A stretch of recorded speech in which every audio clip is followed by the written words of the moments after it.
bahkan Gus Dur meyakini bisa berkomunikasi, dan Gus Dur memang biasa begitu ke makam itu senangnya malah ke makam, karena orang yang di kuburan itu tidak aneh-aneh, tidak mungkin bohong. Baik, untuk menjelaskan masalah ruh memang berat, karena memang Allah sudah menyatakan wa ma utitu minal ilmi illa qalila wa yas'alunaka 'anir ruh qulir ruhu min amri rabbi wa ma utitu minal ilmi illa qalila. Memang soal ruh itu urusan Allah Taala, tidak banyak dibuka, tapi kalau Nabi SAW pasti diberitahu, dan Nabi SAW juga memberitahu kita tidak banyak. Salah satunya ruh yang sudah di alam barzah bisa mengetahui orang yang hidup di dunia ini. Satu, mengetahui seluruhnya atau tidak wallah alam, tapi yang jelas orang meninggal dunia itu bisa tahu siapa yang memandikan, siapa yang mengantarkan ke makam, siapa yang mensolati, dan kalau didoakan juga tahu siapa yang mendoakan. Maka penjalan sergap doakan orang yang meninggal dunia, biar mereka senang. Sungguh mereka mereka tunggu itu doa yang hidup ini, dan mereka tahu sopo sing dungane aku itu tahu. Walaupun dari sini saya ke Nganjuk, ayah saya di Nganjuk tahu. Oh iki sing dungane anakku sing Surabaya sing kuandeng dhewe iki lho.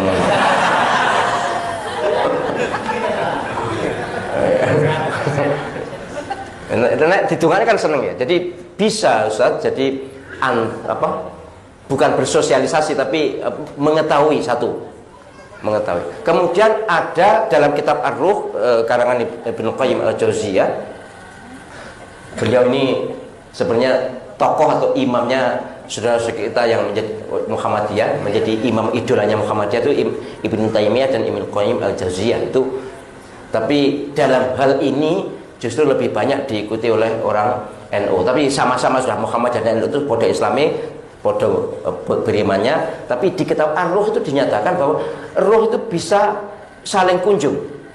Jadi kasusnya ini ya.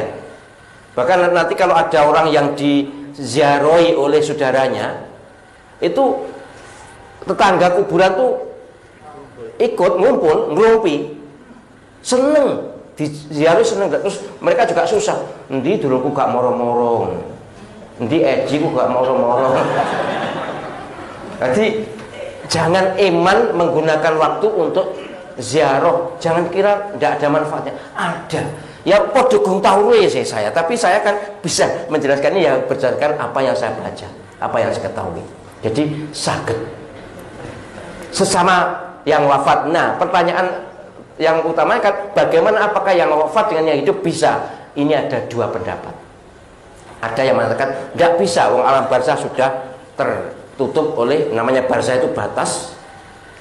Ada yang ulama menyatakan oh bisa melalui interaksi sesama roh.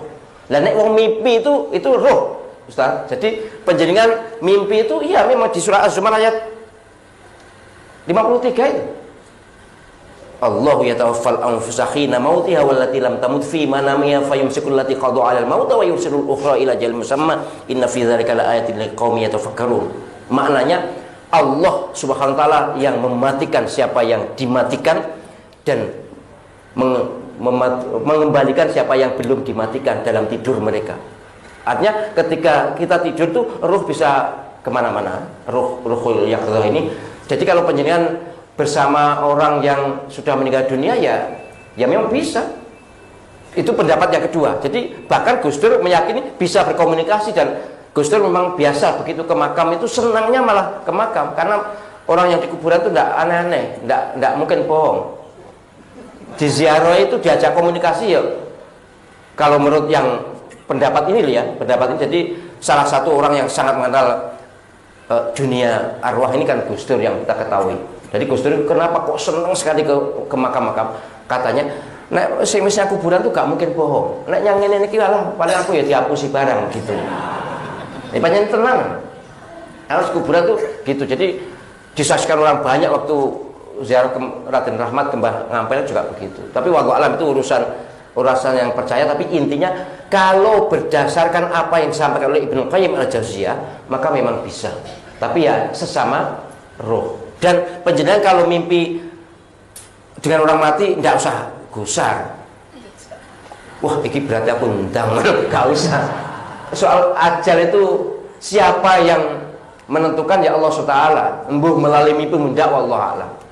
Walaupun tapi tidak usah wedi juga. Walaupun kalau misalnya keluarganya, biasanya mbahnya atau orang tuanya yang bisa meninggal kemudian ngawe, waspadalah. Tapi kan tergantung malaikat Israel disuruh oleh Allah atau tidak toh. Walaupun dia awe, tapi biasanya sing ngawe ki ya disuruh kalau Gusti Allah pisan. Kayak awenan. Jadi kalau bawah sadar kita, alam bawah sadar kita, ruhul yaqdzah kita bisa, yaitu namanya mimpi itu. Mimpi itu ruhul yaqdzah. Kalau ruhul khayah tetap di sini. Tapi ruhul yaqdzah, kesadaran, ruh kesadaran itu bisa kemana-mana, dan itulah yang menjadikan orang bisa mengenal alam gaib melalui mimpi. Makanya mimpi itu juga, bahkan ada hadis sahih, mimpinya orang mukmin itu benar. Jelas katanya sahih Bukhari Muslim. Di surat Yusuf itu totalnya bercerita tentang mimpi kan, atau mengaplikasi mimpi. Nabi Yusuf mimpi, kemudian pelaksanaannya diceritakan di surat Yusuf itu. Jadi mimpi itu ada benernya. Jadi menjadi salah satu berita dalam Al-Quran. Cuma memang untuk mengetahui mimpi sebenarnya apa, ya saya sendiri juga bukan ahli tafsir mimpi. Sakit Ustaz bersosialisasi, sakit. Dan tidak usah takut kalau penjenengan di beruji skripsi dengan orang yang sudah meninggal dunia, nggak usah takut.